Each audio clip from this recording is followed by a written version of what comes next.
I want you to imagine something for a second. Okay. Imagine you are just, logging off from a truly stressful workday. Yeah, we have all been there. Right. You close the laptop, you hear that little mechanical click of the lid snapping shut, and you push your chair back from the desk. And you just let out this massive, heavy sigh. Exactly. Your shoulders are practically touching your ears. Your brain feels like it has just been put through, I don't know, an industrial blender. Oh, absolutely. And you are just completely, utterly down to the marrow exhausted. Just drained. Yeah, totally drained. But I want you to pause right there in that specific moment and ask yourself a really difficult question. Okay, what is it? What if the exhaustion you are feeling right now, like the deep bone weariness, is not actually from the emails? Wait, really? Yeah. What if it is not from the back-to-back Zoom meetings or the labyrinth of spreadsheets or, that project with the impossible deadline? Then what is it from? What if all of that burnout is actually coming from invisible, unconscious agreements that you have made with yourself about how work is supposed to feel? Wow.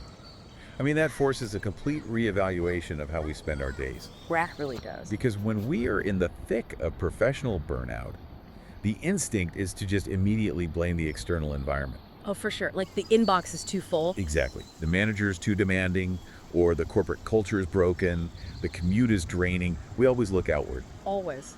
But Don Miguel Ruiz, in his book, The Four Agreements, points the camera in the exact opposite direction. He really strips it all back. He does. He strips away all the external noise Yeah. and forces us to look at the internal framework we use to process all of those inputs. So he is basically saying we are doing it to ourselves. Basically, yeah. Yeah. He is essentially arguing that the vast majority of our suffering is entirely self-created. Yeah, it is created through these inherited patterns of belief. And so today, our mission for this deep dive is to take his Toltec wisdom, which, can often sound very mystical or spiritual. That can sound a bit out there for some Yeah, people. exactly. But we're going to take that and drop it right onto your office desk. I love that. We're going to look at the exact psychological mechanisms that turn a totally normal Tuesday into an emotional nightmare. The Tuesday nightmare. Right. And we will build a step-by-step, highly practical guide to dismantling them. Awesome. So the word agreement is really the linchpin of this whole concept. It absolutely is. And when I hear agreement in a professional context, my mind instantly goes to like a contract. Sure. It goes to a PDF I had to digitally sign when I got hired, right? Like the employee handbook or a non-disclosure agreement or my expected working hours. The literal paperwork. Exactly. Yeah. But Ruiz is talking about something much more insidious here. He is. He argues that from the very moment we are born, we are conditioned. Like a sponge. Yeah. We are taught by our parents or schools or society to seek approval, Constantly. and we are taught to interpret other people's judgments as objective facts about our identity. Yes, that is the really dangerous part. Right. And the terrifying part is that these are not conscious choices we are making when we log into Slack every morning. No, not at all. We inherited them. Let us actually look at the mechanism of that inheritance, because it is fascinating. When you are a child, your brain is fundamentally incomplete. Oh, for sure. You literally lack the prefrontal cortex development required to critically analyze the information being handed to you. So you just accept whatever you were told. Exactly. You are essentially a sponge for the rules of your environment. Okay. So, if a primary caregiver or a teacher communicates to you, either directly or implicitly, that you are only valuable, like you are only worthy of love and attention when you bring home an A on your report card. Oh, wow. Yeah. Right. You do not have the capacity as a 7-year-old to say, well, that is an unhealthy projection of their own anxiety. I mean, that would be a very articulate 7-year-old. Right. You simply agree to it. You just absorb it. You absorb it as an absolute law of the universe. You didn't invent that rule, but by accepting it, it becomes an invisible agreement that entirely governs your reality. That makes so much sense. Now, fast forward 20 years, you take that deeply embedded agreement and you drop it directly into a modern corporate environment. Oh my gosh, that is a recipe for an absolute psychological meltdown. It really is. Because the workplace is basically a giant fluorescent lit laboratory for triggering childhood conditioning. That is the perfect way to describe it. We bring these subconscious rules into an environment that is entirely built around performance metrics and, constant feedback loops. And relentless digital communication. Yes, social media and instant messaging platforms They only pour gasoline on this fire. They amplify it 1,000 times. We tie our entire identity to our output. We agree with the unspoken rule that our self-worth is directly proportional to our productivity on any given day. And that, right there, is the exact friction point. Yeah. Because you have unconsciously signed that contract, tying your worth to your output. You suffer a massive emotional blow every single time you face a standard workplace challenge. It is exhausting. A delayed project isn't just a logistical hurdle anymore. It is a literal indictment of your value as a human being. Wow. A critique from a manager isn't just feedback on a document. It is a threat to your psychological safety. It is like we have all signed an emotional terms of service agreement for our jobs, but none of us actually bothered to read the fine print. That is exactly what it is like. You just click accept to get the paycheck, right? And the software just runs quietly in the background for years, completely draining your battery. Yes. And now you are paying all these hidden fees in the form of chronic stress, imposter syndrome, and terrible anxiety. Every single day. But here's where this gets a bit tricky for the listener, I think. Well, if these patterns are truly running in the background, if they were programmed into our neural pathways when we were literally 7 years old, Right.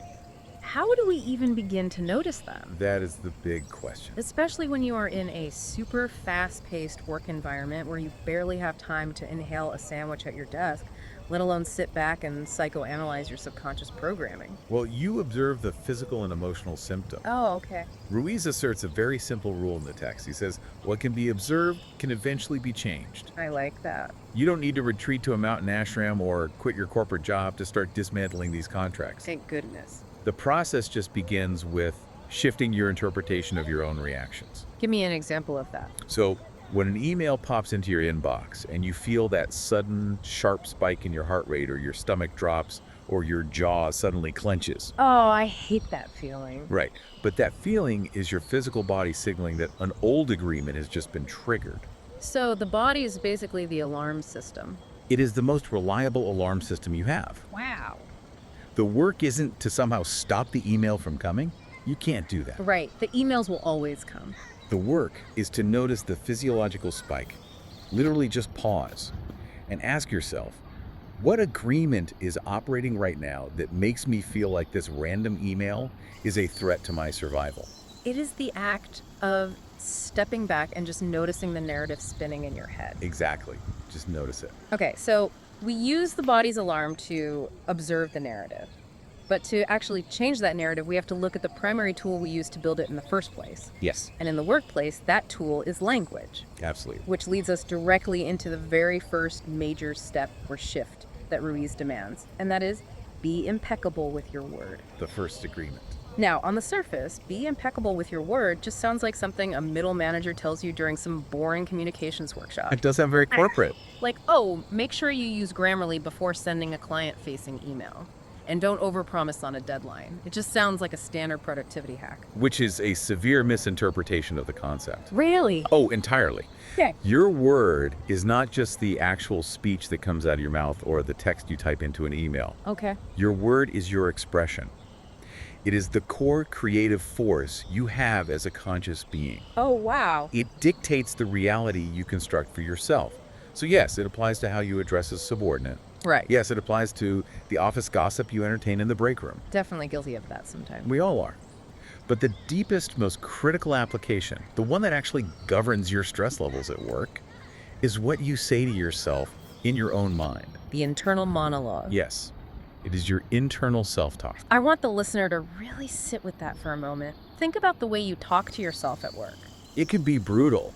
If we are being totally honest, that internal monologue is often horrific. It Yeah. really is brutal. Absolutely. Think about the last time you made a highly visible mistake on a project. Maybe you presented the wrong data in a big meeting, or you accidentally hit reply all to a super sensitive thread. Oh, the reply all nightmare. The absolute worst. But what did that voice in your head sound like in the 30 seconds after you realized the mistake? Probably not great. Was it kind? Was it objective? Or was it playing this vicious, repetitive loop like, I am so stupid, I always mess this up, Right. I am a complete fraud, and everyone in this room finally knows it, and I am definitely going to be fired? And the problem is we tend to dismiss that internal monologue as just harmless background noise. Yeah, we think we're just blowing off steam. We think, oh, I'm just venting to myself, it doesn't matter. But Neurobiology tells a completely different story. Really? How so? The human brain does not easily distinguish between a passing internal thought and an objective external reality. Wait, seriously? Seriously. When you repeatedly use your word against yourself, when you repeat, I am an imposter, your brain literally builds neural pathways to support that reality as a fact. Oh my gosh. You're literally constructing a toxic emotional environment inside your own head, block by malicious block. That is terrifying. It is. So, being impeccable with your word means consciously choosing to express yourself in a way that does not create harm. Right.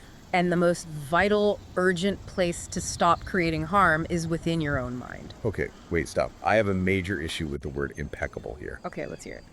If I am a listener who is already terrified of losing my job and I am already battling massive imposter syndrome and already feeling crushed by the weight of my daily responsibilities, Yeah. telling me that my thoughts now need to be impeccable, well, it sounds like a trap. How do you mean? It sounds like a demand for absolute flawless psychological perfection. That is just going to give me a panic attack. Right, I can see that. I would be like, oh, great, I just had a negative thought about my spreadsheet. I am not being impeccable. I am failing at this philosophy. I am a disaster. A total spiral. Exactly. It just feels like another impossible metric I have to meet. Okay, let's strip the modern perfectionist baggage entirely off that word. Please do. Ruiz approaches the word impeccable from its literal etymological root. Okay. It comes from the Latin peccatus, which means sin, and the prefix im, which means without Without sin. Oh. But, and this is key, he redefines the word sin entirely. How so? In this framework, a sin is not some moral failing against a divine law. Okay. It is simply anything that goes against yourself. Oh, interesting. It's an act of self-rejection. Therefore, being impeccable has absolutely nothing to do with never making a mistake or never feeling angry or never having a negative thought suddenly pop into your head. Oh, thank goodness. It is entirely about awareness and course correction. So it is not about preventing the negative thought from arriving at all. It is about how you handle it once it is already there. Precisely. It is the specific choice you make in the fraction of a second after the thought arrives. Right. When you catch yourself engaging in a spiral of self-sabotage, being impeccable means noticing it and saying, there's that old agreement that I'm stupid. And then what? And then consciously choosing not to endorse it. You don't punish yourself for having the thought. Because punishing yourself would be a sin against yourself. Exactly. You observe the thought, you forgive yourself for the little slip, and you pivot to a word that actually serves you. Okay, let's ground this in the actual day-to-day reality of the office. Good idea. Because knowing the theory on a quiet Sunday night is great, but applying it on a chaotic Tuesday afternoon requires specific behavioral shifts. It takes practice. So the first major shift I see here is moving from speaking to destroy to speaking to understand. Yeah. Imagine a scenario. You are a project manager and your lead developer misses a massive deadline that is going to cost the team a lot of political capital. A stressful moment. Highly stressful. The instinct, the inherited reaction is to immediately fire off an aggressive, destructive message. Oh yeah, like why is this late again? Exactly. Do you realize what you have done to the timeline?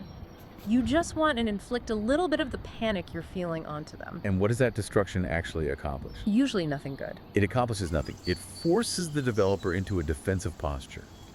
Their amygdala triggers a threat response, their prefrontal cortex literally shuts down, and their ability to creatively solve the problem completely vanishes. So you just made it worse. You have used your word to poison the exact ecosystem you both have to survive in. Right. Speaking to understand requires you to intercept that angry impulse. You use your word to investigate the reality of the situation without attaching condemnation. Like asking what happened. Yes. You say the code wasn't pushed by 5 o'clock. What roadblock did we hit, and how do we clear it? Oh, that is so much better. You are addressing the failure impeccably without attacking the human. And I think a close cousin to that is the second practical shift, which is moving from judging to observing. Oh, this is a big one. The workplace is a massive breeding ground for judgment, which usually disguises itself as break room gossip. It does. Gossip is, by definition, the ultimate misuse of the word. Absolutely. It is taking assumptions and basically broadcasting them as verified facts. When we sit around and label a colleague saying they are lazy or purely political or incompetent, we think we are just blowing off steam. But you are actually infecting the minds of everyone listening to you. Wow. You are passing a virus. If you tell a brand new hire that the accounting director is an absolute nightmare to deal with, you have just pre-programmed that new hire's reality. Yes, so true. The next time they interact with accounting, they will subconsciously look for evidence to support your judgment. So what do we do instead? Being impeccable means stepping back and merely observing the behavior. Give me an example. Saying, the accounting director requires 3 levels of approval for this specific form. That is a neutral observation. Saying, the accounting director is an obsessed micromanager who hates us. That is a judgment. Huge difference. And the third practical shift is moving from speaking to wound to speaking to clarify. Yes. We all know this one. Tensions are running high on an email thread, and you suddenly decide to use words as tiny weapons. The passive aggression. Yes. It is the sarcasm. It is the incredibly loaded, per my last email, which we all know is just corporate speak for can you not read. Exactly. We use our words to try and win a petty emotional victory because we feel frustrated. But being impeccable means recognizing that every single time you try to wound a colleague, you are literally bleeding into the water supply of your own office. That is a great image. You should speak to get clarity, to advance the project, to solve the puzzle, not to prove you are somehow superior. It is a radical responsibility. You become the sole architect of the language you bring into the environment. You do. Okay, so I audit my own output. I clean up my internal self-talk. I stop gossiping. I use neutral observations instead of judgments.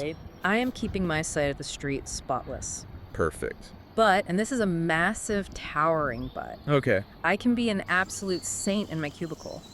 And it does not change the fact that work fundamentally involves other people. It does indeed. And those other people have definitely not read this book. Probably not. Their words are highly unimpeccable. They are bringing their own childhood conditioning, their own toxicity, and their own stress directly to my desk. Every single day. Right. If I am being completely open and impeccable, doesn't that just make me super vulnerable to their poison?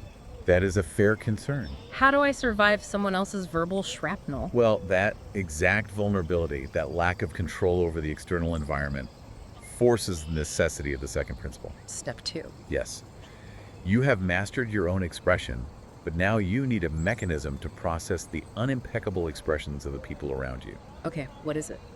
You have to understand how to receive their energy without absorbing it. Which brings us to the ultimate shield, the second agreement. Yeah. Don't take anything personally. Now, reading that line is easy. Living it feels biologically impossible. It goes against our nature. It really does. Human beings are deeply evolutionarily wired to interpret everything in our environment as personal.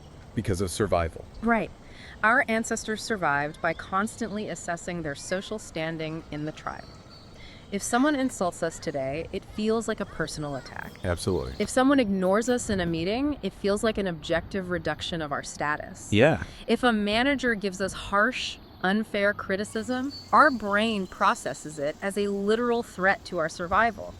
We take it personally because we are programmed to center ourselves in every narrative. It is the ultimate trap of the ego. The ego. The ego demands to be the protagonist of the universe. Always. We walk into an office assuming that the moods, the actions, and the words of the 50 other people in the room are somehow a direct reaction to us. Like we are the sun they orbit around. Exactly.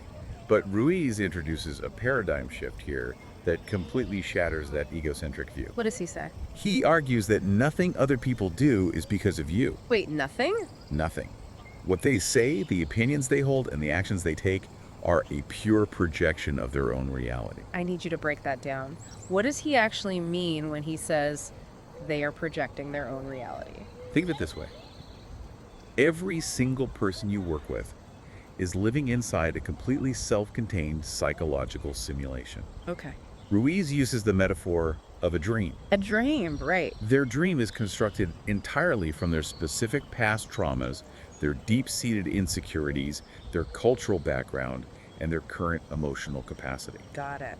When a colleague interacts with you, they're not actually interacting with the real objective version of you. They are not. No, they cannot see you. They're interacting with a phantom, a version of you that they have specifically constructed inside their dream. Oh, wow. And the way they treat that phantom tells you everything about their internal state and absolutely nothing about your actual worth. Let's map this onto a deeply uncomfortable real-world scenario so the listener can really feel how this works. Perfect. Let's do it. Let's imagine it is 4 o'clock on a Friday. The worst time. The absolute worst time. You have spent 60 hours this week meticulously building a major presentation for your division head. Okay. You finally send it over. 10 minutes later, your phone rings. Oh, no. It is the division head, and they are completely unhinged. I'm just furious. They are furious. They are giving you unexpectedly harsh, aggressive feedback. They are tearing apart minor formatting choices, questioning your data, and using a tone that frankly borders on abusive. That is awful. It is awful. In that exact moment, the inherited default agreement is to take it entirely personally. Of course. Your stomach drops, your chest tightens, you feel crushed, incompetent, and terrified that your career is in jeopardy. The biological response in that moment is profound. Your body just floods with cortisol. Panic mode. Your vagus nerve registers a severe social threat. You suffer. But let's apply this new Toltec lens to the division head. Okay. If we stop centering your ego, we have to look at their dream. Why are they screaming about a font size? Right, why are they? Let's trace their day. Perhaps their own boss just informed them that their department's budget is being slashed by 20%. Oh, wow. Perhaps they're going through a brutal divorce and have slept maybe 3 hours in the last 2 days. So they're totally depleted. Their emotional regulation is entirely depleted. When they look at your presentation, their anger is a desperate expression of their own internal terror and lack of control. That makes so much sense. They are vomiting their fear onto you. Their harshness is a revelation of their internal chaos. It is not an accurate measurement of your competence. So recognizing their internal chaos is almost like putting on an emotional hazmat suit when you walk into the office. I love that analogy. Right. If there's a toxic spill, like this manager's abusive phone call, you can see it clearly. You see the mess. You can look at the spill and say, wow, that is a highly reactive, dangerous mess right there. I should probably help clean it up so the project doesn't fail. Yes. But because you are wearing the suit, the toxic sludge doesn't actually seep into your own pores. It bounces off. You don't internalize their panic, you remain entirely safe inside the suit while dealing with the reality of the mess. The hazmat suit is a highly effective visual, but let's push that mechanism even further. Okay. Because a hazmat suit implies you just stand there passively. How do you actually zip up that suit in real time when someone is literally yelling at you? Yeah, how do you do that? The zipper is the cognitive pause. The cognitive pause. It is the 3 seconds between hearing their harsh words and allowing your brain to form a conclusion about what those words mean. Okay. In those 3 seconds, you actively tell your brain to decouple their tone from your identity. Wow, that takes practice. It takes immense practice. You recognize that if you take it personally, you are giving them unimaginable power over your life. You really are. You are making yourself a leaf blowing in the wind of their unregulated emotional weather. That is a terrifying way to live. It is. If they are having a good day, you are allowed to feel valuable. If their kid kept them up all night, you are suddenly worthless. So the actionable step for the listener, the daily practice, is building that cognitive pause. Yes. It is the practice of relentless mental separation. Whenever you have an interaction, especially a jarring or negative one, you have to consciously draw a line in the sand. Where is the line? You literally tell yourself, their reaction belongs to them, my reaction belongs to me. I love that phrasing. If they are lashing out, that lashing out belongs to their inability to cope with the pressure of the moment. Exactly. If I choose to stay calm, to not raise my voice, and to extract the one piece of useful logistical feedback hidden in their rant, that calmness belongs to me. And it is super crucial to note here that this is not an endorsement of passivity. Right. You are not just a doormat. Not taking it personally does not mean you accept abuse or ignore critical feedback. You still have to do your job. You still hear the words. If there is a genuine flaw in the presentation, you fix it. But you strip the emotional poison off the words before you ingest the information. You engage with the problem, not the projection. Perfectly said. Their reaction belongs to them. My reaction belongs to me. If a listener only remembers one phrase from this entire deep dive, it should really be that one. I agree completely. Okay, but let's explore a totally different kind of workplace toxicity. Right. Let's say I have got my hazmat suit perfectly zipped up. I am a master of the cognitive pause. You are enlightened. I am enlightened. I am not taking it personally when people lash out. But what happens when people don't lash out? What do you mean? What happens when they just go completely silent? Yes. When there is a total vacuum of information about what a colleague or a boss is thinking?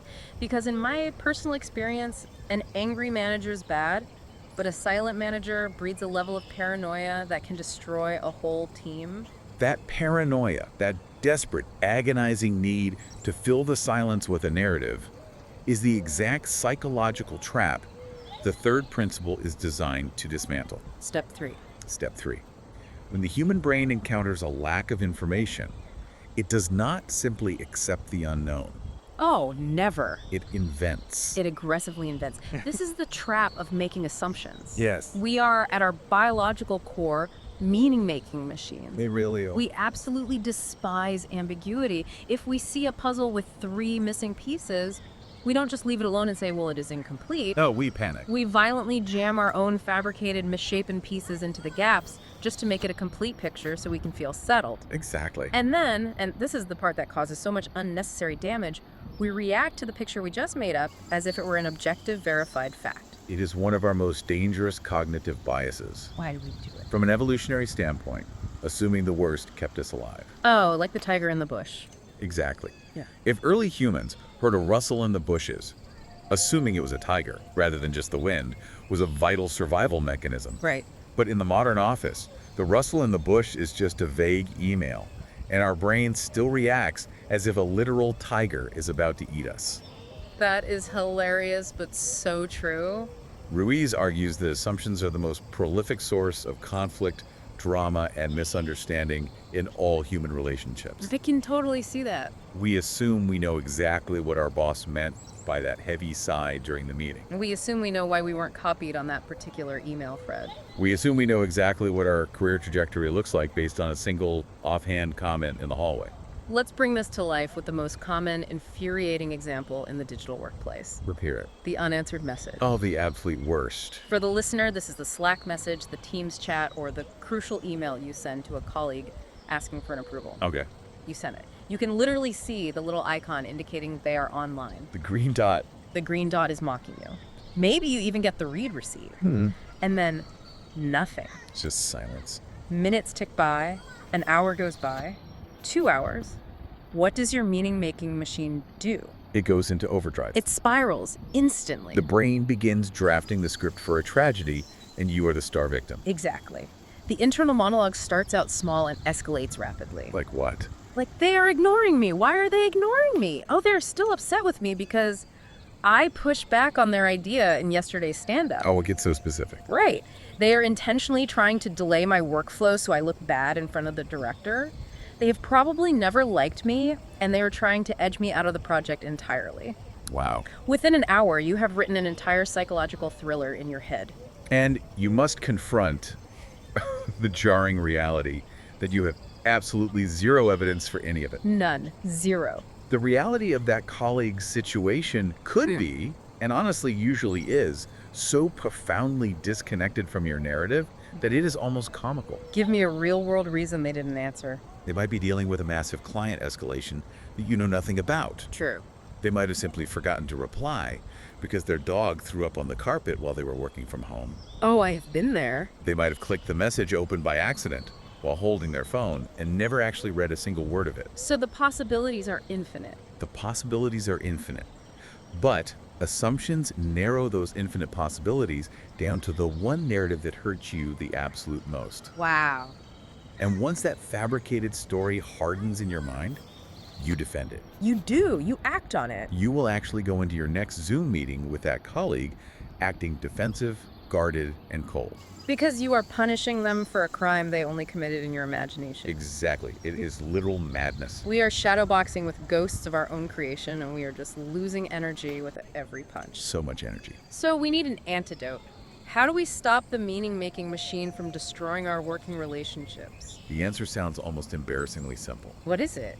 Ask instead of assume. Speak instead of guessing. Confirm instead of imagining. Ask instead of assume. That is it. It requires a fundamental behavioral shift toward radical clarity. Okay. When you feel the assumption forming, when you feel that familiar knot of anxiety tightening in your stomach because the Slack message went dark, You have to forcefully interrupt the narrative. Like hit pause on the movie. Yes. You have to recognize that you are holding the pen, writing a fictional script, and you have to put the pen down. And then what? You reach out. You say, hey, I noticed you didn't get back to me on the timeline. I just want to check if you have all the data you need to make the call, or if I should follow up tomorrow. That is so neutral. You ask for the facts. You drag the interaction out of the shadows of your mind into the light of reality. But let's dig into why asking is so incredibly difficult. Okay. Why do we default to the elaborate, exhausting spy thriller instead of just asking a simple, clarifying question? What do you think? If I interrogate my own behavior, I think it is because assumptions actually feel safe. Really? Safe? Yeah. They provide the illusion of control. I see. If I assume my coworker is deliberately sabotaging me, at least I feel like I understand the dynamic of the room. I have a map of the territory. A completely wrong map, but a map. Exactly. The map might be completely wrong and it might make me utterly miserable, but it is a map. Right. Asking for clarification requires me to just drop the map entirely.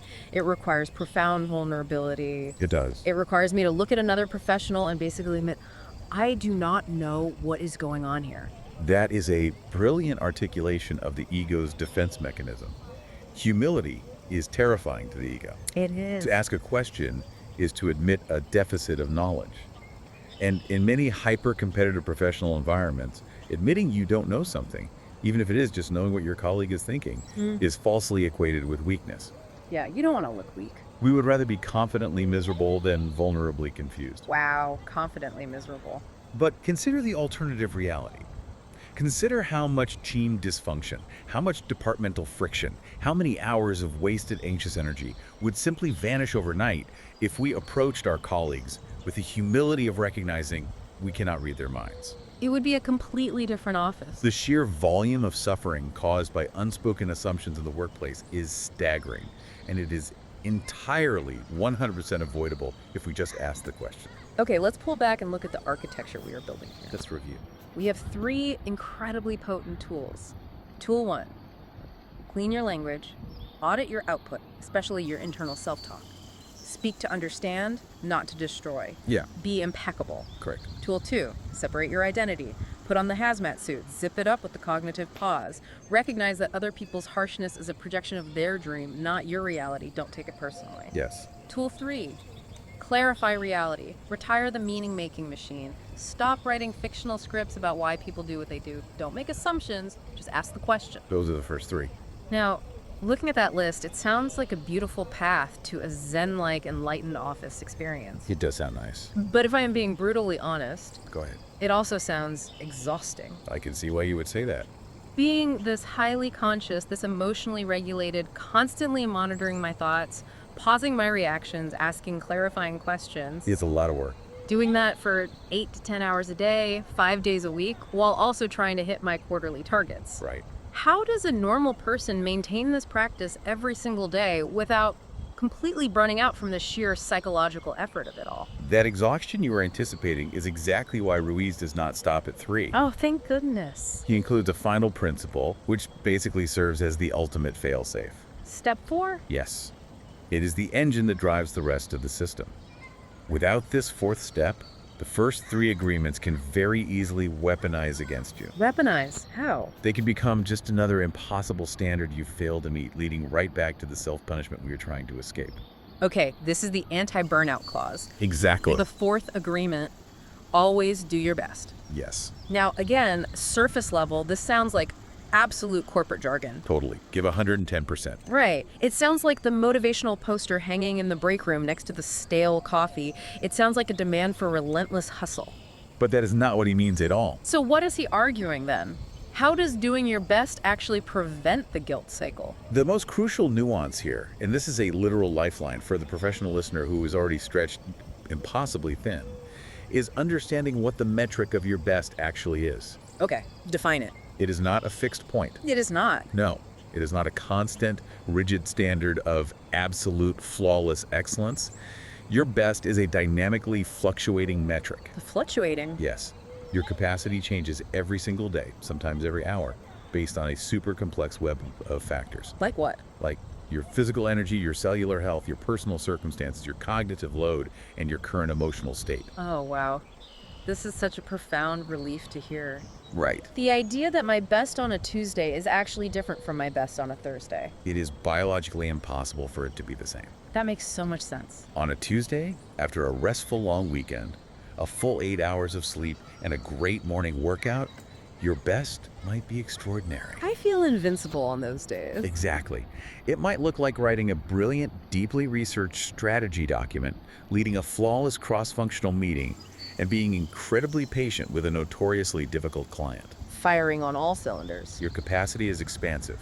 But on a Thursday, when you were fighting off a migraine, your child was up sick all night, you were secretly worried about a family issue, and your battery is at literally 2%. We all have those Thursdays. Your best might simply be answering 3 urgent emails, attending 1 meeting without turning your camera on, and just managing not to snap at a coworker. That is survival mode.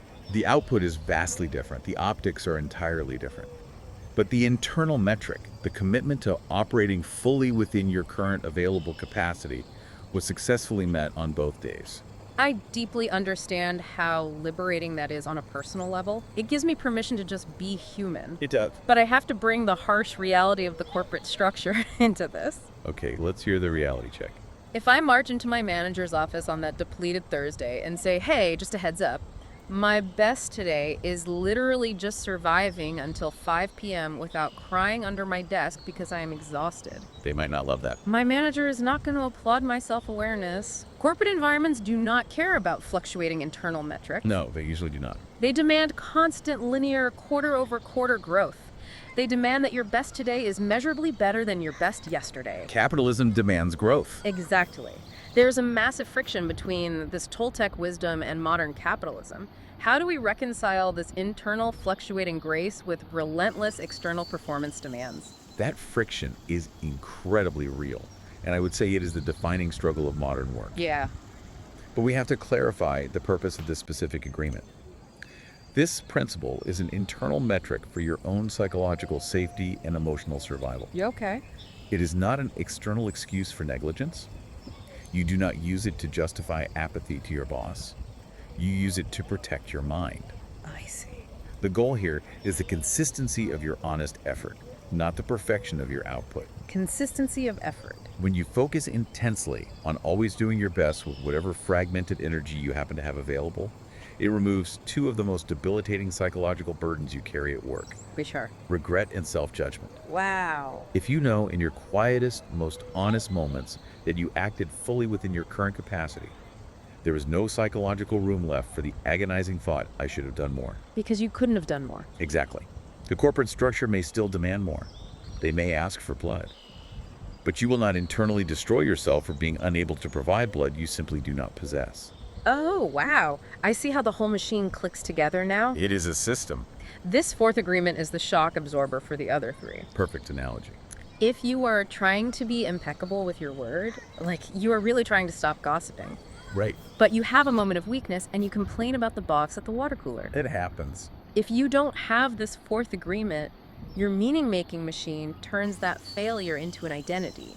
You say, I failed at the 1st agreement, I am toxic, I'm terrible at this, I can't even follow a simple rule. You spiral into guilt. You spiral, but if you apply the 4th agreement, you intercept that spiral.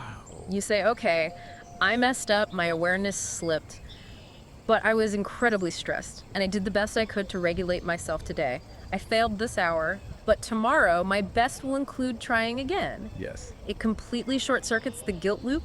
It forces continuous, gentle momentum. Gentle momentum, I like that. If you take an insult personally, but you were genuinely trying your best to zip up the hazmat suit, you just forgive yourself and move forward. Right. If you make a wild assumption about an unanswered email and cause a minor misunderstanding, you apologize to the colleague, recognizing you did your best in a moment of anxiety, and you adjust your behavior for the next email. It gives you grace. Always doing your best is the engine that keeps the process of unlearning moving forward. It prevents these tools of liberation from morphing into a rigid religion of perfectionism. It ensures you do not use Ruiz's book as just another stick to beat yourself with. Exactly, Correct. because doing that would violate the 1st agreement anyway. Oh, true. Okay, so let's look at the ultimate synergy of these 4 practices. Let's summarize it. We are aiming for a quieter professional mind. Step 1. Clean your language, both internal and external, so you start poisoning your own well. Be impeccable. Step 2. Separate your identity from the chaotic, unregulated reactions of the people around you. Don't take it personally. Step 3. Replace your frantic imagination and assumptions with the boring, stabilizing clarity of facts. Don't make assumptions. Step 4. Turn that awareness into consistent daily action without verbally beating yourself up when you inevitably falter. Always do your best. When laid out sequentially like that, it provides a very comprehensive defensive and offensive framework for navigating human interaction. It really covers everything. But it is vital to set proper expectations for the listener right now. Okay, expectations. Practicing these agreements will not magically alter the external reality of capitalism. Sadly not. You will still face looming unreasonable deadlines. You will still have to manage aggressive or completely incompetent clients. The company might still go through painful, terrifying restructuring. The external world will remain the external world. You don't get a magic wand that deletes difficult people from your Slack channel. Precisely. What these 4 agreements do is radically, fundamentally reduce the internal conflict and the agonizing emotional noise that surrounds those external challenges. The noise is the worst part. The logistical stress of a tight deadline is actually quite manageable for the human brain. We can focus and execute.